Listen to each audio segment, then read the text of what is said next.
Good morning guys! Flex ko lang yung luto ng aking hubby. Diyan po siya nagpakulo sa kaserola ng tusino at longganisa. Ayan. Ayan, pinakuluan niya lang po yan dyan at nilipat ko po yan kasi para maluwag yung kanyang paglulutuan.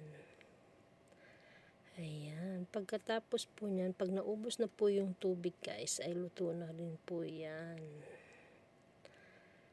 Ayan. At bago ko nga nilipat dito sa ating kawali ay nagperito muna tayo ng egg. Ayan guys. Yung ating egg. Binawasan nyo po muna yung mantika dyan kasi medyo napadami. Ayan, at nailagay na nga po yung longganisa at tusino. Yung longganisa po pala ay hindi niya po hinati, kaya hinati ko po yan sa gitna para maluto din yung gitna niya.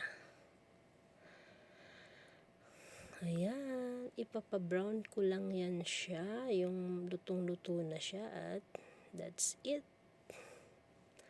Ayan guys, konti na lang at kakain na tayo with coffee and egg. Wala po kaming sinangag kasi nagsaing kami at wala naman kaming bahaw o kaya yung tirang kanin, wala. Kaya nagsaing kami. Kaya mainit na kanin yung aming kakainin. Ayan, at yun na siya. Luto na siya at nagbra-brown na. Ayan guys, thank you so much sa inyong panunod ng aking mga video. Please share and like. Thank you so much. God bless po sa lahat. Ayan, luto na po siya guys. Pwede na yan. Kainan na. Thank you.